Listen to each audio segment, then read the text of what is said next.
जो लोग मेरे इस चैनल पर नए हैं या फिर मेरा ये वीडियो किसी और सोशल मीडिया प्लेटफॉर्म पर देख रहे हैं, वो मेरा YouTube channel political Tamasha with doctor Arshi को सब्सक्राइब करके वहां पे लगी बेल आइकॉन को जरूर दबा दें, ताकि आपको हमारे आने वाले हर वीडियो की अपडेट्स एकदम टाइम पर मिलती रहे। और दोस्तों, अगर आपको हमारे वीडियोस इंफॉर्मेटिव लगते हैं, अगर आपको हमारा काम पसंद आता है, तो आप अपने इस चैनल को सपोर्ट कर सकते हैं इसके पेट्रॉन बन करके या फिर इसकी मेंबरशिप लेकर के। दोनों का ही लिंक मैंने इसी वीडियो के डिस्क्रिप्शन में अलग अलग डाल दिया है, जिस पर क्लिक करके आप या तो पेट्रॉन बन सकते हैं अपने इस चैनल के या फिर इसकी मेंबरशिप ले सकते हैं।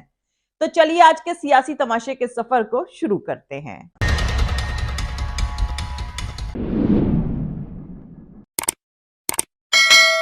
बाबरी मस्जिद पर सुप्रीम कोर्ट की 5 जजेस की बेंच ने जो फैसला दिया, उस फैसले में बाबरी मस्जिद की जमीन हासिल करने के अलावा मुल्क की मेजॉरिटी सोसाइटी ने बाकी सभी फैसलों को नकार दिया।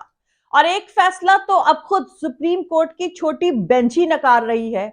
दरअसल सुप्रीम कोर्ट के बाबरी मस्जिद के फैसले में मुसलमान साइड की तमाम दलीलों और सबूतों को कबूल करने के बावजूद मेजॉरिटी कम्युनिटी की मजहबी बिलीफ यानी आस्था को देखते हुए धारा 142 यानी 142 के तहत परमानेंट सॉल्यूशन के बेस पर बाबरी मस्जिद की जमीन मंदिर के लिए देने के अलावा भी बहुत कुछ फैसला लिया गया था। इसमें से जो अहम बातें कही गई थी वो इस तरह से थी। पहले नंबर पर ASI यानी आर्कियोलॉजिकल सर्वे ऑफ इंडिया ये साबित नहीं कर पाई कि मस्जिद के नीचे मौजूद ढांचा किसी मंदिर का था। दूसरा, ये पूरी तरह से साबित हो जाता है कि बाबरी मस्जिद किसी मंदिर को तोड़कर नहीं बनाई गई। तीसरा, ना कोई मंदिर कभी तोड़ा गया। चौथा, बाबरी मस्जिद में चोरी से मूर्तियों को रखना। और पांचवा, बाबरी मस्जिद की शहादत एक क्रिमिनल वारदात थी। अब सोचिए, सुप्रीम कोर्ट के ये सभी फैसले अपने फैसले में लिखने के बावजूद मुल्क का मीडिया और तमाम भगवा नेता और उसके मुखिया लगातार सुप्रीम कोर्ट की कई बातों को खारिज करके 500 साल का राग अलाप रहे हैं। लेकिन इसी फैसले में सुप्रीम कोर्ट ने जो लिखा, अब उस फैसले को खुद उसकी छोटी बेंच भी नकार रही है। और वो फैसला था प्लेस ऑफ वर्शिप एक्ट 1991 की रेस्पेक्ट हो और इसे कॉन्स्टिट्यूशनल दर्जा दिया जाए। दोस्तों, वाराणसी में ज्ञानवापी मस्जिद में जो कुछ निचली अदालतों में हो रहा है, उसे लेकर सुप्रीम कोर्ट ने इसी प्लेस ऑफ वर्शिप एक्ट 1991 पर ऊपरी अदालत के फैसले के बावजूद सुनने से इनकार कर दिया है। प्लेस ऑफ वर्शिप एक्ट 1991 की ऐसी रिस्पेक्ट खुद सुप्रीम कोर्ट ने ही करी है। 12 जनवरी 2018 को भारतीय सुप्रीम कोर्ट के 4 सीनियर जजेस जस्टिस जस्ती चेलामेश्वर, जस्टिस रंगन गोगोई, जस्टिस मदन बी लाकुर और जस्टिस कुरियन जोसेफ मीडिया के सामने आए थे और भारत के इतिहास में पहली बार प्रेस कॉन्फ्रेंस करते हुए मुल्क की आवाम के सामने अपनी बात उन्होंने रखी थी। इन जजेस ने कहा था कि सुप्रीम कोर्ट में सब कुछ ठीक नहीं चल रहा है। जस्टिस चेलामेश्वर ने कहा था कि आज हम इसीलिए सामने आए हैं कि आज से 20 साल बाद कोई ये ना कह दे कि क्या इन 4 जजेस ने अपनी अंतरात्मा यानी इनर सोल को बेच दिया था। खैर, बाद में इनमें से कई जजेस ने अपनी अंतरात्मा सच में ही बेच दी। अदालत की सुप्रीम डिग्निटी के खिलाफ एक मामूली से सांसद किसी कमीशन के चीफ का पद कीमत के तौर पर कबूल कर लिया। सुप्रीम कोर्ट अपने फैसले में जो कहता रहा है उसके खिलाफ अगर कुछ नहीं होता है तो उसे सुओ मोटो लेकर सुनवाई करने का हक है। लेकिन अब तो यहां उसके फैसले को याद कराकर उसके पास आने वाले लोगों को ही दरबार से भगा दिया जाता है। ज्ञानवापी मस्जिद के मामले में वही हो रहा है। परमानेंट सॉल्यूशन के बेस पर बाबरी मस्जिद के हक को छीनने के बाद अब अदालतें ज्ञानवापी की तरफ कदम बढ़ा चुकी हैं और वाराणसी के जिला जज अपनी जिंदगी के आखिरी फैसले को मस्जिद के खिलाफ देकर अपने मोक्ष और शांति को पक्का कर रहे हैं। और प्लेस ऑफ वर्शिप एक्ट 1991 के खिलाफ दिए इस फैसले पर सुनवाई के लिए सुप्रीम कोर्ट ही तैयार नहीं है। इसी वर्शिप ऑफ एक्ट 1991 के रहते मेहरौली में 600 साल पुरानी मस्जिद शहीद कर दी गई। सुप्रीम कोर्ट खामोश है। मौलाना अरशद मदनी, प्रशांत भूषण और कपिल सिब्बल जैसे तमाम लोगों की मौजूदा अदालतों पर नेगेटिव टिप्पणियां यूं ही नहीं हो रही हैं। खैर, नए भारत में टिप्पणियां अब कोई मायने नहीं रखती हैं। इसीलिए रथ यात्रा निकालकर इस मुल्क को कम्युनल नफरत में झोंकने वाले शख्स को भारत रत्न देने का ऐलान हो जाता है। कोई पूछे तो सही कि नेशन बिल्डिंग में आडवाणी का क्या कंट्रीब्यूशन रहा है। उनकी यथ यात्रा जहां जहां से भी गुजरी वो भारत की छाती को लहूलुहान कर गई। हजारों लोग कम्युनल वायलेंस में मारे गए, दो कम्युनिटी के बीच नफरत की दीवारें खड़ी कर दी गई। ऐसे शख्स को भारत रत्न बताया जा रहा है। यह भी एक ऐसा फैसला है जिसमें मुल्क का मुसलमान शामिल नहीं है। खैर, हुकूमत के तमाम काम ऐसे ही हो रहे हैं जिसमें देश की दूसरी सबसे बड़ी आबादी शामिल नहीं रही है। ये मुल्क की बदकिस्मती नहीं तो और क्या है। फिर भी किसी को भारत रत्न देने के लिए उसे रत्न के लिए कोई अहम कंट्रीब्यूशन करना तो जरूरी ही होता चाहिए ना। खैर, अब समझना चाहिए कि लाल कृष्ण आडवाणी ने भारत के लिए क्या किया जो वो भारत रत्न हो गए। पड़ताल करी जाए तो लाल कृष्ण आडवाणी ने देश में मजहब के बेस पर डिवीजन के अलावा और कुछ नहीं किया। इनके तमाम काम सिर्फ एक सियासी पार्टी बीजेपी को एस्टैब्लिश और उसका एक्सपेंशन करने के अलावा क्या रहे।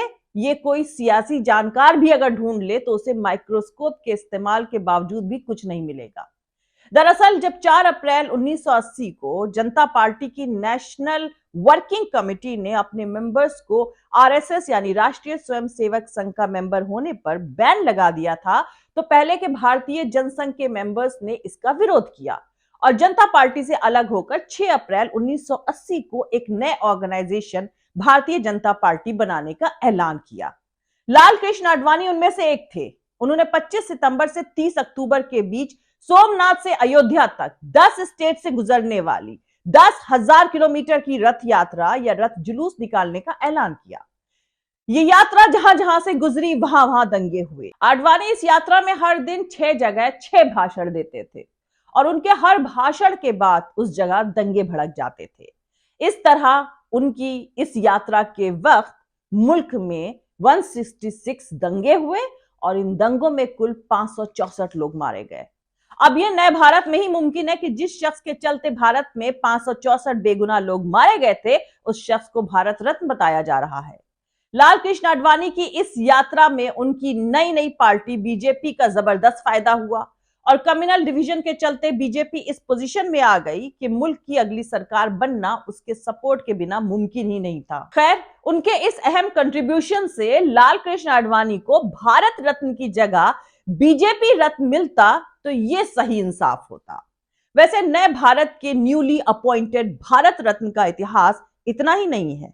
2004 के बाद जब मुल्क में एनडीए सरकार की हार हुई और अटल बिहारी वाजपेयी अपनी सेहत के चलते सियासत से दूर हुए तो हार्डकोर भगवा सियासत वाले लाल कृष्ण आडवाणी उनकी जगह अपनी सॉफ्ट इमेज को बनाने के लिए अपने बर्थ प्लेस पाकिस्तान पहुंच गए। लाल कृष्ण आडवाणी पूरे एक हफ्ते के लिए पाकिस्तान गए और जिन्ना के मजार पर जाकर पाकिस्तान के कायदे आजम मोहम्मद अली जिन्ना को सेक्युलर नेता बताया। सिर्फ सेक्युलर नेता ही नहीं, लाल कृष्ण आडवाणी ने जिन्ना को एक अलग ही शख्सियत करार देते हुए कहा कि जिन्ना ने इतिहास बनाया था। इसके बाद वो पाकिस्तान के पहले प्रधानमंत्री लियाकत अली खान के मजार पर भी गए। दरअसल लाल कृष्ण आडवाणी की कोशिश थी कि खुद की कट्टर हिंदू की इमेज को लिबरल बनाकर भारत के मुसलमानों में अपनी एक्सेप्टेंस दिलाना। लेकिन लाल कृष्ण आडवाणी शायद ये नहीं तौल पाए कि भारत का मुसलमान जिन्ना को कितना वजन या अहमियत देता है। हालांकि इसके बाद उनकी मजबूत करी गई पार्टी बीजेपी ने ही उन्हें अलविदा कह दिया और उन्हें बुढ़ापा काटने के लिए मार्गदर्शक मंडल में भेज दिया, जहां से वो कभी आंसू बहाते कभी रोते बिलखते दिखाई देते रहे। कहानी में एक और कंट्रीब्यूशन भी है दोस्तों।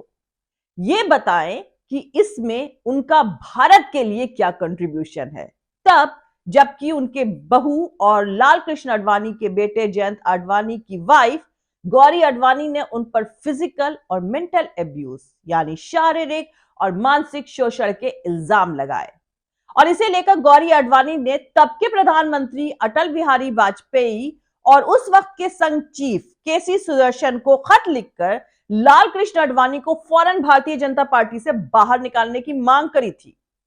उनकी बहू गौरी आडवाणी ने लिखा था, मैं आज 19 नवंबर 2004 को भारी मन से ये पत्र लिख रही हूं। जब मैंने सुना कि श्री आडवाणी को पार्टी प्रेसिडेंट चुना गया है तो मेरे दिमाग में कुछ पुरानी इमेजेस आई। मैं इन्हें वर्ड्स में समझा नहीं सकती हूं। ये ऐसे मामले हैं जो आपसे भी छुपे नहीं हैं और इससे हर भारतीय और हिंदू समाज का सर शर्म से झुक जाएगा। उन्होंने कहा मिस्टर आडवाणी इकोनॉमिकली, मॉरली और हर तरह से पूरी तरह से करप्ट शख्स है। ऐसे कैरेक्टरलेस यानी चरित्रहीन शख्स को पार्टी से टर्मिनेट करने के बजाय आपने उन्हें पार्टी प्रेसिडेंट बना दिया है, वगैरह वगैरह। खैर, अब ऐसे कल्चर्ड शख्स को भारत रत्न कहा जाएगा। नए भारत के सभी लोगों को बधाई।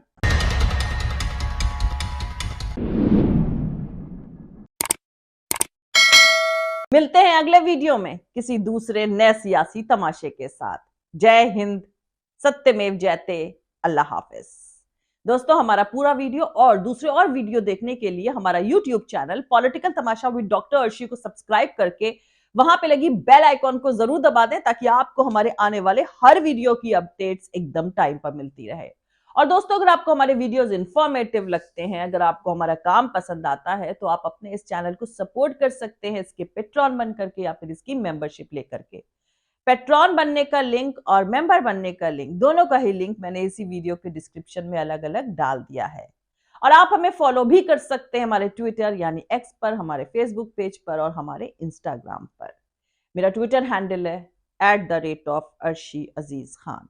Thank you. मिलते हैं अगले वीडियो में।